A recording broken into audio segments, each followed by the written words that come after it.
बिस्मिल्लाहिर्रहमानिर्रहीम। 7th class students, short story में हम पढ़ रहे हैं द थ्री क्वेश्चंस। उसका हम कंक्लूडिंग पार्ट देखेंगे जो लियो टॉल्स्टॉय ने लिखी है। तो अब बादशाह ने जाने से पहले जो अपने 3 क्वेश्चंस रिपीट किए हर्मिट को कि how I have been answered, मेरा जवाब कैसे मिल गया। तो उससे आगे हम पढ़ेंगे कि बादशाह के सवालों के जवाब जो है वो कैसे मिल गए थे। Do you not see, replied the hermit. Hermit ने उसे जवाब दिया कि क्या आपने नहीं देखा।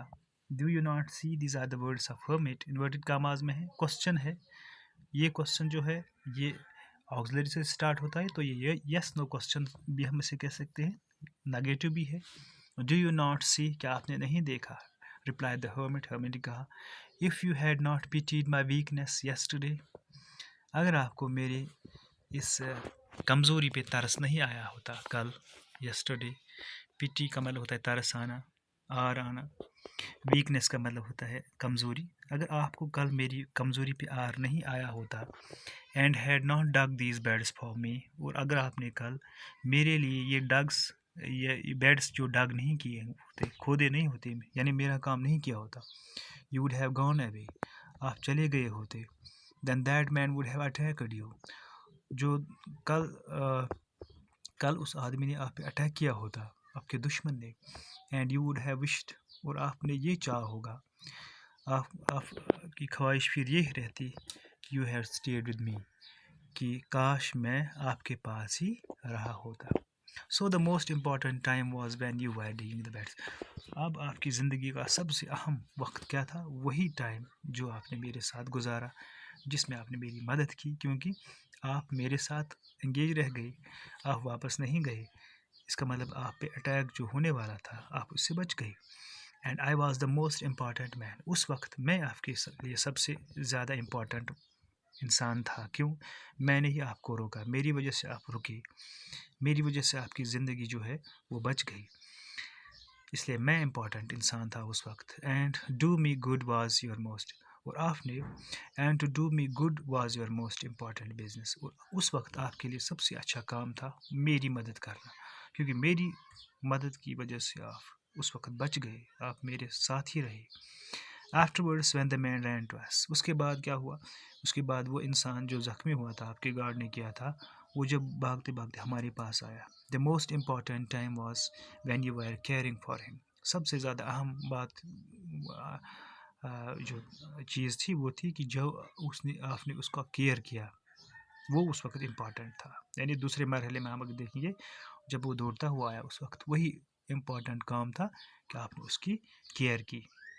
Because if you had not dressed his mounts, क्योंकि अगर आपने उस वक्त वो काम नहीं किया होता, यानी उसके वो ज़ख्म थे उसको ड्रेस नहीं किया होता, मरहम नहीं लगाई होती, हाँ, ही वुड हैव डाइड, वो मरा हुआ होता, वो यानी वो मर जाता, without having made peace with you, और वो मर जाता आपसे दोस्ती किए बगैर, आपसे अमन माहिदा किए बगैर, आपके साथ सुलह किए बगैर। सो ही वॉज द इम्पॉर्टेंट, इसलिए वो उस वक्त आपके लिए इम्पॉर्टेंट इंसान था। And what you did for him was your most important, और जो आपने उसके लिए किया वो उस वक्त आपके लिए सबसे अहम इम्पॉर्टेंट बिजनेस था, काम था।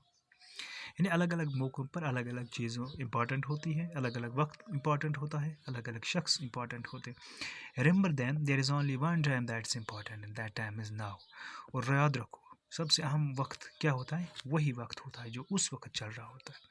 Is the most important time, क्योंकि वो सबसे इम्पॉर्टेंट टाइम होता है, because it is the time we have any power to act, क्योंकि इस वक्त जो टाइम चल रहा है उसमें हमें जो वक्त गुजर रहा होता है, यानी जो उस वक्त चल रहा होता है, उसमें हमें पावर होता है, में ताकत होती है, हम कुछ भी कर सकते हैं, क्योंकि गए वक्त में हम कुछ नहीं कर सकते, आने वाला वक्त पता नहीं क्या होगा, इसलिए जो इस वक्त चल रहा होता है वही हमारे इम्पॉर्टेंट होता है।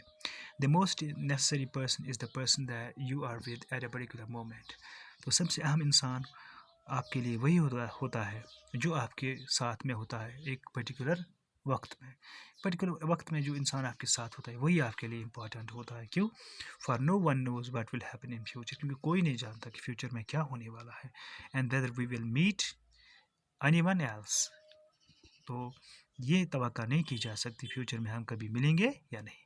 The most important business is to do that person good. और सबसे अहम चीज़ है कि आप किसी का भला करो, डू गुड टू अदर्स, आप दूसरों के लिए अच्छा करो। Because we were sent into this world for that purpose alone, क्योंकि हमें इसीलिए भेजा गया था। वी वर सेंट, हमें भेजा गया था इसीलिए दुनिया में कि आप, इसीलिए तन्हा इसीलिए भेजा गया था, सिर्फ पर्पस अलोन, यही मकसद था तन्हा, कि आप दूसरों के लिए अच्छा करो। अब इसमें हमने जो नए वर्ड्स देखे हैं जिनका माने हम, पिटीट का मतलब होता है तरस आना, वीकनेस हो गई, कमज़ोरी। डिग से निकला है, तो खोदना, अटैक का मतलब होता है हमला करना। विश का मतलब होता है ख्वाहिश, इसी तरह इम्पॉर्टेंट हो गया सबसे अहम।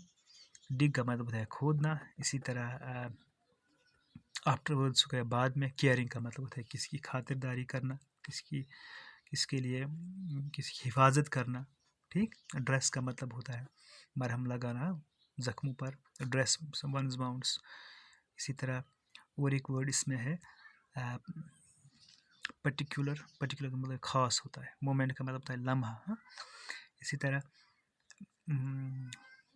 बिजनेस का मतलब होता है काम, अलोन का मतलब है तन्हा। तो ये लियो टॉलस्टॉय की जो स्टोरी है, ये रिटोल्ड स्टोरी है, इसको हमने पढ़ा। तो इसको हमने जितने भी इनमें वर्ड्स हैं वो आप कॉपी पर नोट करेंगे, नए वर्ड्स हैं जो हमने नए, और इसको 2-3 बार रिपीट करेंगे। कल हम इसके क्वेश्चंस पढ़ेंगे। आज के लिए इतना ही। अस्सलाम वालेकुम।